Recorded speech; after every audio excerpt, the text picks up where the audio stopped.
Welcome back, City Builders. Kodiak the Kodiak here. In today's weekly recap, we have a new word of the week, a new patch, as well as a ton of new mods being released on Thunderstore. Before we get started, make sure to subscribe, hit that like button, and don't forget to turn on notifications so you can keep up to date on all the City Skylines 2 news, tips, and tricks.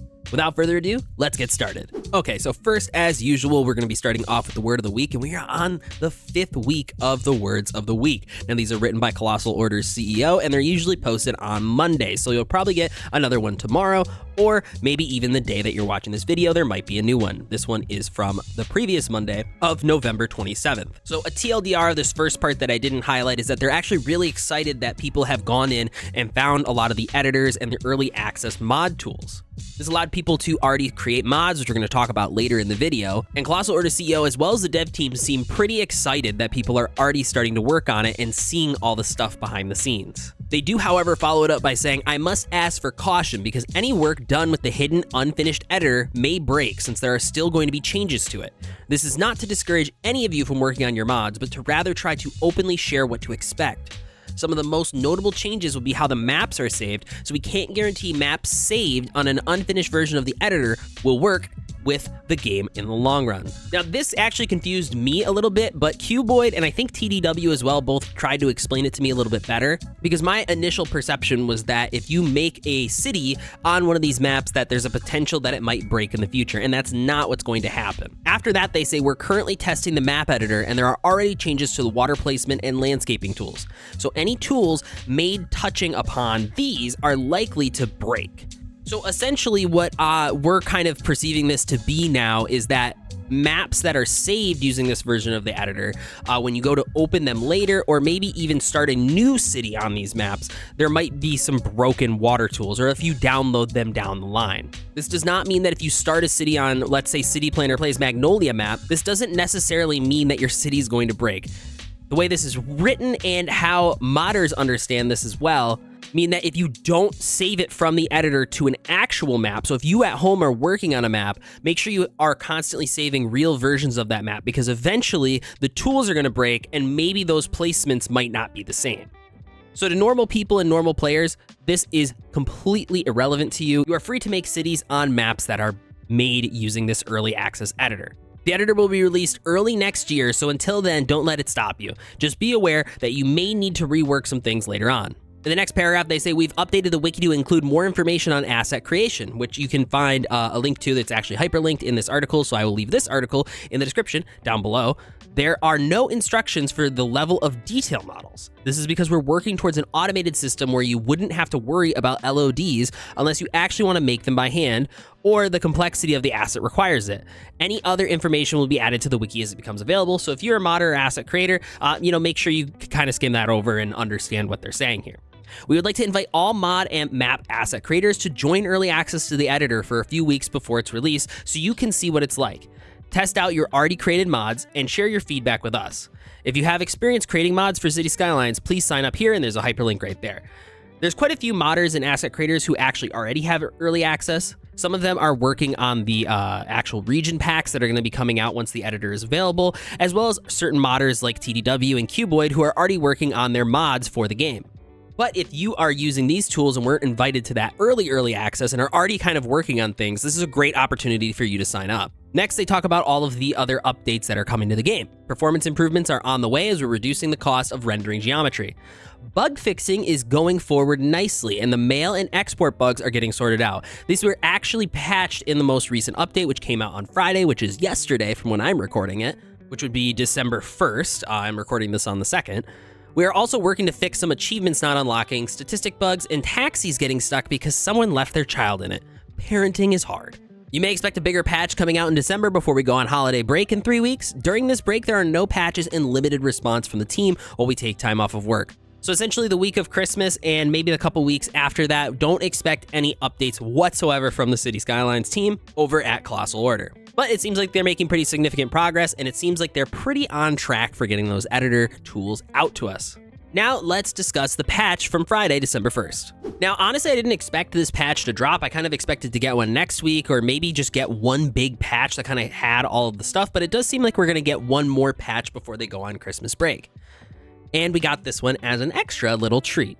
They are asking for feedback on this newest patch, including bug reports. It seems like they weren't fully able to maybe QA test some of these fixes. So if you guys experience any bugs after this patch, please make sure you guys go to the bug reports on the Paradox Plaza forum, which will be in the description of this video in this Paradox forum post of the patch. So if you guys have any bugs, come to this patch post, and then right up here is the bug reports. Please make sure you guys report those bugs. So gameplay fixes, the first thing to talk about is the mail, which is great. Is probably the thing I've noticed the most in terms of like an actual gameplay bug that's been bothering the crap out of me. So mail fixes. Fix citizens do not have destinations in their selected info panel when sending mail, so they don't even have the destination to go to the mailbox. Fix postmans not delivering and collecting mail from target building if the path accesses the lot in a specific way. So this is, I believe, the reason why a lot of the high density buildings maybe weren't collecting mail. Post vans failing to collect mail from buildings if it's also delivering mail to the same building at the same time, which is the main thing I think I've noticed. That was the thing that TDW and I kind of found when we were like looking at why mail wasn't working. And then fixed post sorting facility is unable to export global mail, which, you know, is the reason why your post sorting facilities just don't work. So that's great to see that the mail system is actually going to function as it should.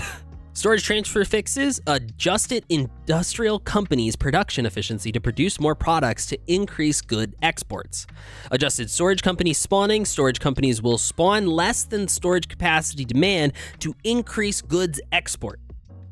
So this is just a balance in order to make sure that the economy, because as we know, if you export goods, it doesn't net the companies as much profit. So this is just a way to help balance everything out. Adjusted storage companies spawning. Storage companies will spawn less than storage capacity demand to increase goods export, which is good for our economies.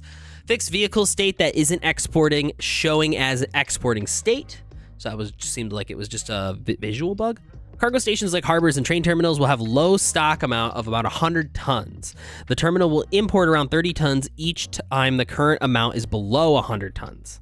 Cargo stations like harbors and train terminals will have an export threshold of 200 tons. The terminal will export around 30 tons each time the current amount is above 200 tons. So essentially how the cargo stations are going to work is they're going to constantly try to sit somewhere between 200 tons and 100 tons. If it gets below 100 tons, it will import. And if it gets above 200 tons or basically maxes out, it will try to export that good. So it'll always try to maintain an average of 100 to 200 tons inside of its storage facility. Storage companies will spawn less than the current producing capacity to increase export. Does not affect existing storage companies in the city, so that's good. If you like the balance in your city currently, you will keep that.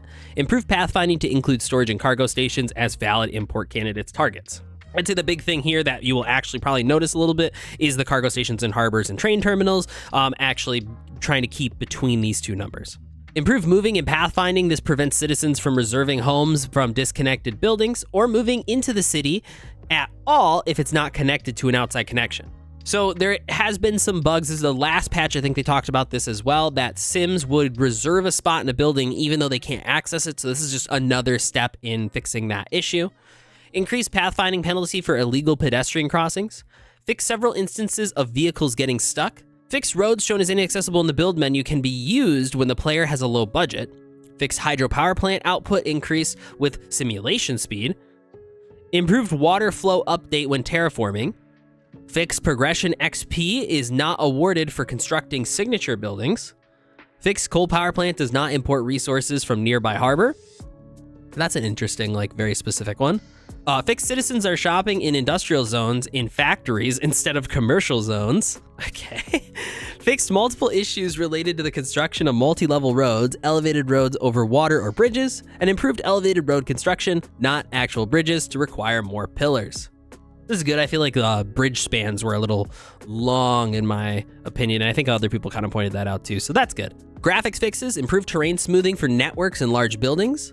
So that'll just affect how the terrain manipulates when buildings spawn up on it or placed, or you place roads. Fix forward road arrows on building lots, incorrect for left-hand traffic. Fix trees sticking out of the river in the main backdrop image. Fix dam, net part only, facing the wrong way when using left-hand traffic. So if you are a left-hand traffic user, it seems like there's some stuff for you in this patch. Fix buildings missing road arrows and some other props depending on the selected theme. Fixed international airport missing bus stops when using the North American theme. Then there's some UI fixes here. Improve selected info panel and info view panels to select with text scale. Improved sorting of households, citizens sorted by age and household, single-family home selected info panel sidebar. Households sorted by member count in building, selected info panel in the sidebar. So I think that just means like how they're going to be organized on the left-hand side. So the oldest will appear at the top, and I think the youngest will appear at the bottom, and then the most full household units will appear at the top, and then it'll go to the smallest at the bottom, or maybe vice versa. Even I'm not even too sure, but it does seem like there'll be some kind of like sorting going on, which is good.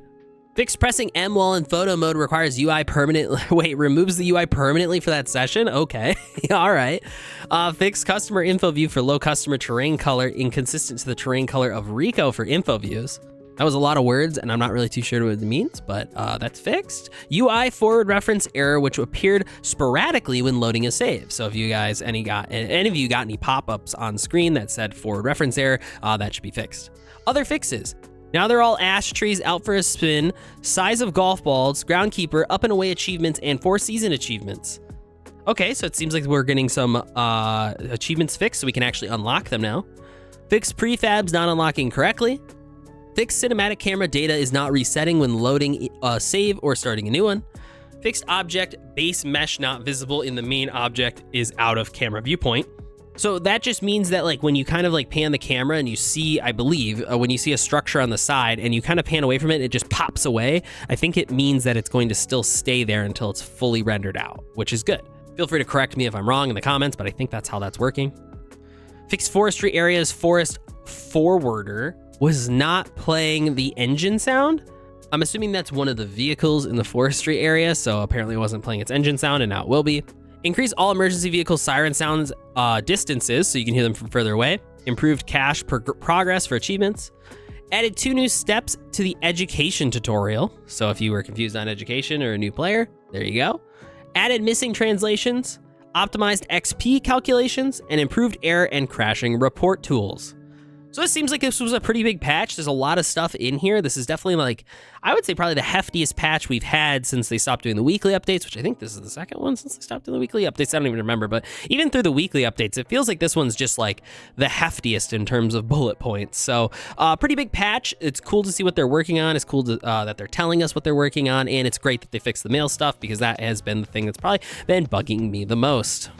Now, at the front of this video, I did say I was going to talk about mods, and one of the really important things I want to talk about mods is how they're constantly updating, constantly changing. I was going to have a specific mod video, or maybe even a section of this video discussing some of the mods, and I had already recorded certain parts, and then some of the mods got updated, and the UI is completely different, and the way you access certain things is completely different, and then there was one mod that was really good at doing something, and then somebody came out with another mod that they had been working on for a while that's even better than the one that's already on the workshop. So I kind of just scrapped doing a lot of the mod stuff, and I wanted to let you guys know that on Friday I will be releasing a mod video.